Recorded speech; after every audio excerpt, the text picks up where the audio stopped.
I think we should all start by just going around the table and introducing ourselves, because we've got a couple of new faces here today that could have made the first session. But I imagine you all watched the film. Yeah? Great. And it would be good if you could just say who you are, what you're reading at the moment, and what it's doing for you. So I'll start. Sandy Mahal, work here at the Reading Agency. I'm reading The Enemy by Charlie Higson. It's a teen novel, and I'm reading it with my son, and it's absolutely fantastic. It's very dramatic, it's gory, it's frightening at times. It's a book that's set in North London, where something has happened in the world where all the adults are riddled with this horrid disease, and they've either died or they've come back as zombies. And the only people to have survived are kids aged between 8 to 14. And it's basically their journey of survival. They're trying to make their way to Buckingham Palace, which is seen as a safe place for them. And it's just a harrowing journey, it really is. So that's what I'm reading, and yeah, it's just brilliant.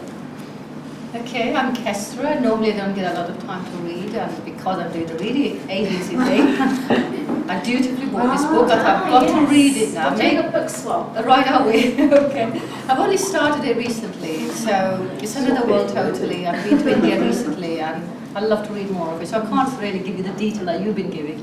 It's just a recent purchase. I've asked you all to bring the book from Book Swap. Sorry. Well, there's mine, so we'll leave them in the middle if you like. And Yeah, but that looks really impressive. Thank you. I can't swap mine. I'm not finished it Okay. yet. I They showed it to me. I'm Preeti. I'm currently reading a book that I would never imagine I would be reading. It's a book on angels, and it was given to me by a lady called Betty Shine. And it was given to me because I've recently had a bereavement in the family, and so we thought it would help. That's very interesting because it's not necessarily a kind of book that I would read and go. I'm told angels is the next big thing. Vampires Vampires will be diminishing very soon. Really? Yeah, well, Anne Rice is doing a book next year, which is all angels. Angels is the next big thing. Thank you. My name's Daljit. I'm reading a book of poems at the moment. I'm going through quite a few. This one's by Sinead Morrissey, who's kind of a poet from Belfast. She's quite a young poet, in her early 30s. It's her third book. And I really like her kind of writing. She's a really good reader as well. She's very intense, really focused. And she tends to write about, uses quite a lot of historical, factual information and brings it into a kind of lyrical format. And also she writes, in this book, she's had a couple of children since the last one, and she writes about the children, but writes really interesting, engagingly about thought processes. What do children think, when they're very, very young, when they're like, under a year old, pre-language. And it's a fantastic poem there about her son Augustine, just sort of imagining what, how he processes things, he see and think through colour, senses, and that kind of stuff. So it's very, very interesting. Very, very dense, kind of lots of kind of thick, dense poems in there like that. Very intimidating, but they're actually very kind of easy to follow in their own kind of Interesting hard cover. ways. Yeah, it's a Lovely lovely cover, isn't cover. it? Yeah, it's a good cover. It's called Girl About to Do a Handstand. I was going to put this in, but I need to use it. So I do some work. So I'm taking it to work to bring with me. Yeah. I have to do something next week with it.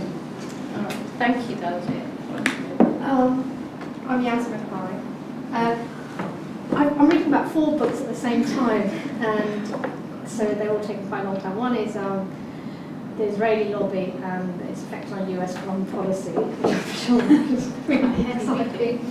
And then I'm reading Ferdinand's Cold Cream, and I'm reading, just finished Yashuguru's Remains of the Day, and P.D. James, Children of Men. And it's just, I don't know why I'm going, I don't usually do this, it's just at the moment I can't seem to find one which I'm really sort of getting hooked into. So, thank you. My name is Rohanna Miguel, and I work at Creativity, Culture and Education, and I'm reading Malcolm Gladwell's latest book, Outliers.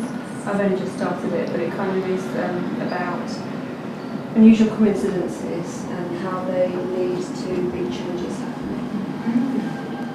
I'm Nikki B from the Reading Agency and Project Manager for MyVoice.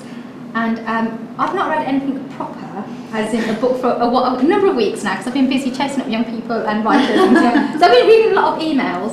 But the book that Rihanna's just mentioned is sitting at home for me to read, because I started reading The Tipping Point. Oh, right. And someone borrowed it, and I thought, well, I need to finish reading The Tipping Point before I read it out loud. So yeah, that's me. Cheating. Thanks. My name's Eleni and I'm from CCE.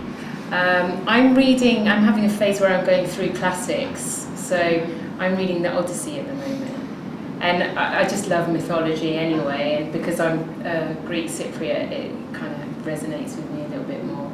So I'm just having a fantastical moment. Good. I'm Ruth Harrison. I'm a Senior Project Manager at the Reading Agency, and I'm reading Wolf Hall by Hilary Mantel. And I'm really enjoying it actually, because it is, I don't usually like historic fiction really, but it's a fantastic portrait of a character, Thomas Cromwell, and just the whole restoration. I mean, really, it's quite pertinent, and lots of things that's being said to this project. It's all about religion, about power, about all lots of different things, and him as a person, really. And it is a fantastically written book. It's very long, but it's very good.